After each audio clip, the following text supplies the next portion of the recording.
Hello folks, Uncle Roddis here. I'm actually just doing this video as a kind of video response to Ronco and Ron Anderson, my lung puppy, his video that he just recently did. Ron, hey Ron, regarding African music. Ron showed a CD and spoke about one CD in particular, showed a few CDs and a little record that he had, and one album he showed in particular is something that really impresses me and it gets me quite excited, and I decided to show a few things that I have along a similar line. The CD in question that Ron showed was this one here, African Scream Contest. This is a compilation of West African, Nigeria. Does it actually tell me the countries on here? No, without getting it all out and flashing it all around and taking too long, I'm not going to worry about that. African funk, Afro funk, which is a combination of funk and African, traditional African music. Fantastic, hugely danceable, well played, I don't know, just awesome music. Ron got quite excited, you got quite excited about it, Ron, and I get quite excited about it. This in particular is a really one of the best compilations I've heard. This came out in, on Analog Africa. This was, I think it was their first compilation. Well, they might have had a couple of early ones, but they've got quite a few out, and I have quite a lot of them. They're really well done, good packaging, you know, plenty of notes, nice big fat book here with heaps of notes that Ron also showed, and just fantastic music. Yeah, Ron was sort of wondering about the James Brown influence, and I know for a fact that, yeah, from what I've heard and read, that James Brown may have even played in Nigeria and around West Africa and had a huge impact on the locals there.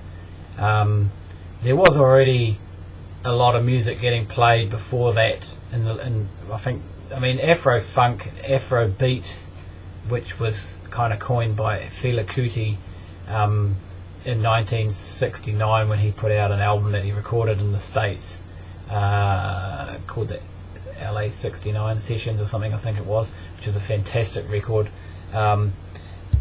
He kind of created that music, but it had actually been around in a variation of that form before that time. Orlando Julius, I think his name was a guy who was doing a very similar sort of music from around about the late 60s, I think 1966, combining funk and jazz and psychedelia, psychedelic music all into a beautiful mix of fantastic, grooving, danceable, beautiful music. I mean, it really blows me away actually. And this particular CD does, big time. So highly recommend that. And I actually got into this via a web blog called Voodoo Funk, and Voodoo Funk was put together by a DJ sort of guy called Frank Grossner, who I understand may be German descent, but he's living at the moment, well, last I heard he was living in New York, and does Afrobeat dance parties, and also takes that to Europe as well. And he got interested because he was living in Africa with his partner or wife, who was his in where was he? Ghana? He was living in Ghana or somewhere around there, and got interested in the music, I understand, and went looking for records, and he unearthed a huge amount of African records from the 70s and 60s mainly. I think he was looking for in disco and funk and Afro funk and Afro beat music, and he has a fantastic blog called Voodoo Funk, yeah, and that is definitely worth checking out. And he has a whole lot of MP3 mixes that he made of each time he would go on a record trip, or get a bunch of records sent to him from people he had hunting out. He would tell a story about the trip. So there's some really good, interesting stories about him digging in Ghana and Nigeria and the Congo, I think, and I don't know, places around there like that. So mainly West Africa, and which is where a lot of this music came from.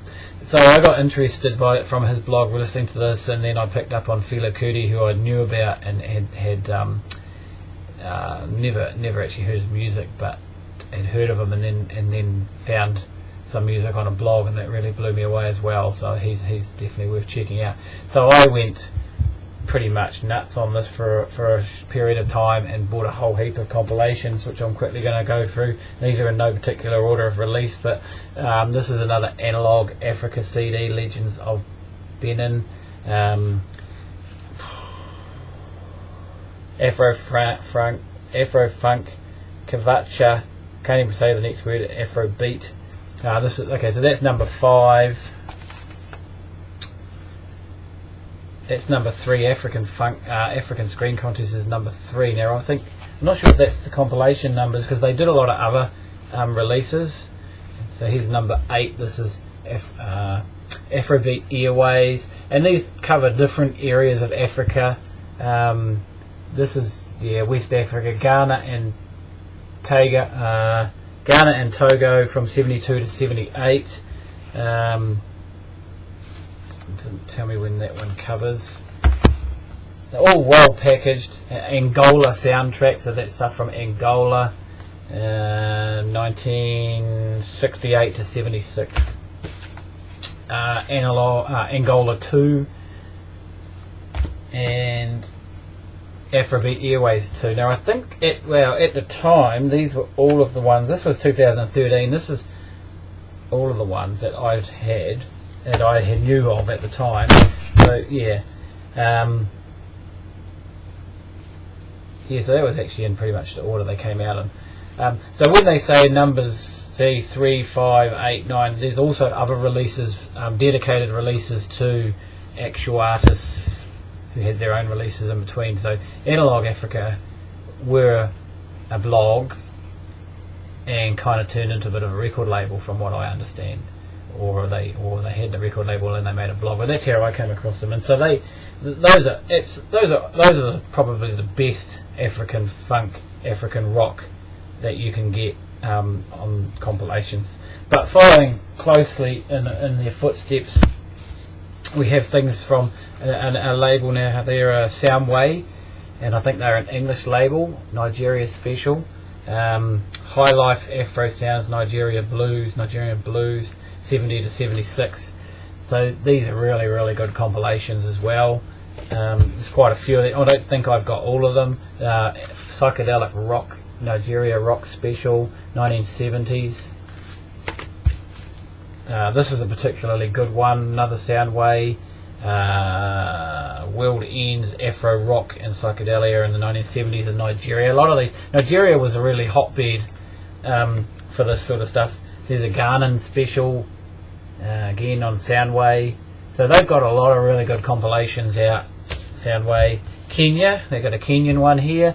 Actually, I haven't had a real decent listen to that one, to be honest. I think, Ron, you mentioned about going through fads of different music.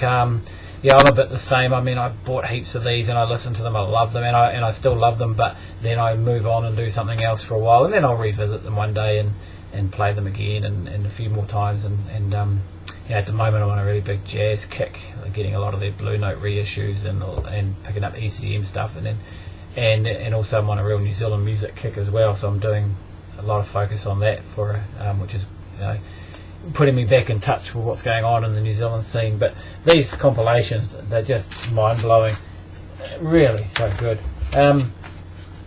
Then there's a few other sort of stray ones around. This one here, Aphrodisiac Records. Yeah, Aphrodisiac Records from 2003. This is quite an early one. Where do we got that one? Compilation of West African funk. Doesn't say particularly what countries they come from.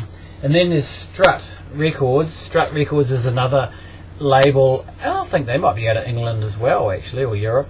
They're doing the same thing. They're putting out a lot of really good African compilations. like Nigeria 70 now. There's a bunch of Nigerian 70 releases. I think this one here is the original one, the definitive story of funky Lagos, Nigeria, and this is a double CD, and also I think originally it came out on vinyl. It says 2009 on here, but I've got a feeling that it was a bit earlier than that. If the original this might be a reissue or something, but yeah. So they've done some good. So Strut have put out several of these. So they've got that one. We've got Nigeria 70 Sweet Thing. This is 2011. So we've got two Nigerian ones, and Strut again. Here's another Nigeria, Lagos Jump. And then I missed the Soundway one. We've got Ghana Sound. This is Volume 2. Volume 1 I have never been able to track down, actually. It was interesting. And originally when I saw the cover on this, I thought this was a reissue of an original compilation that had maybe been released in Africa at the time, but no, it turned out it wasn't. But yeah, there is a Volume 1, but it's pretty hard to get your hands on. Or certainly I couldn't get it from their own from the Soundway site, which is where I bought most of these. And another Aphrodisiac release. This is a particularly good one, and I think there's another one floating around that I didn't actually manage to get my hands on. Bounier, compilation of West African funk. Is that up to? Yeah, some pretty cool. I can't pronounce most of their names, to be honest. So they're really absolutely big pile of compilations, and that's just fantastic music. So like I say, the Analog Africa ones and the Strut are probably the best, and the Soundwaves are good in that, but not quite as good. Then I also read about a while back, I read about these compilations. This is moving south down to South Africa. Next stop Soweto. These are a bit more authentic African. I mean, they weren't so funky down there actually. They were more into the jazz, so they mixed their jazz more with their street music, Soweto street music. This is again on Strut Records actually. These ones. There's 3 volumes which I'm about to show. So great records these, and each one's slightly different. This one here says, this is the first volume I think, and it says Township Sounds from the Golden Age of Mkwanga, something like that. I can't pronounce that very well. Actually I haven't listened to this for a while. It's sort of, it's South African music has a very distinct sound, and I guess anyone who's familiar with what's his name, Paul Simon's Gracelands will get a bit of a feel of what South African music sounds like, and this is kind of, that definitely is that kind of feel to it and that kind of sound. So then we've got another one here. This is the second volume, again on Strut. This is funk and psych sounds from the townships from 69 to 76. So this is a bit more funky and but still got that South African vibe to it. I'm not quite so familiar with that one. The one I listen to the most is the last volume, and I have seen these on vinyl actually. I wish I'd had just before I started collecting vinyl again. This is a 2 CD set. Some of this is actually quite straight ahead jazz, but with an African tinge. Seeing if there's any dollar brand on here. There doesn't appear to be. I think there's a few more white guys on this one actually.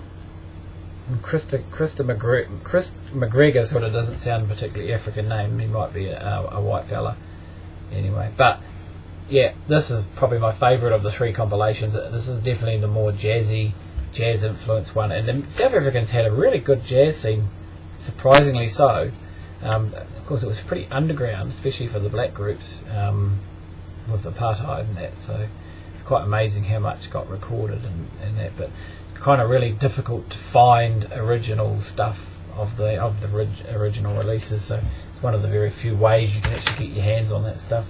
Also, Ron, I remember you showed one of the Ethiopic, I can't even pronounce it, Ethiopics compilations or whatever. Some of them are compilations. This one actually isn't. This is Muhammad Ahmed. I think I have another CD somewhere. This was number 7 from 1975. So this is a reissue of an actual album I think he put out in 1975. The Ethiopian music has a very unique and easily identifiable kind of, I don't know what the word is, atmosphere, ambience to it. There's something about the way it was recorded. Maybe a lot of these recordings were done in the same studio, and they picked up a particular sound that seems to be quite common across a lot of these CDs. There's about 23 volumes of this series. I have a few on CD-ROM that I've found on blogs, but I don't actually have many of the actual releases. I'd like to get some more. I think there may be another CD floating around in my collection, but I can't find it because I can't actually remember who was on it, and I put it in alphabetical order, so I probably should have put it under E. So that's my African lot. I've got a few recent African releases on vinyl from pretty much last year. Soundway Blues and Baba Mal, really good, and Mbongwa Star. These are really quite contemporary African artists who again are mixing traditional African styles and rhythms and using their African language to sing, but mixing it with some of the techno electronic that's going on, or the blues or stuff like that. So I tend to prefer the mixture as opposed to the original native African music. I mean, it's very rhythmic, but yeah, I struggle a wee bit with it. I've got a couple of CDs that I had picked up of more traditional African music, and some of it's cool. And I've also I didn't bring it with me. I've got a big box set of African music, 50 years of African music. I think it's got like 18 CDs in it that covers from 1950 to up to the 2000s, and that's quite impressive. From all over Africa too, not just the west and the south. It also goes right up to the north and takes in some of the Arabic sounds from up that way. I just forgot to grab it. So anyway, Ron, thank you for your video, and it's good to see someone else getting really excited about this fantastic music, because it really is pretty damn good. And anyway, mates, and everyone else, have a good day, and we'll see you next time. Thank you.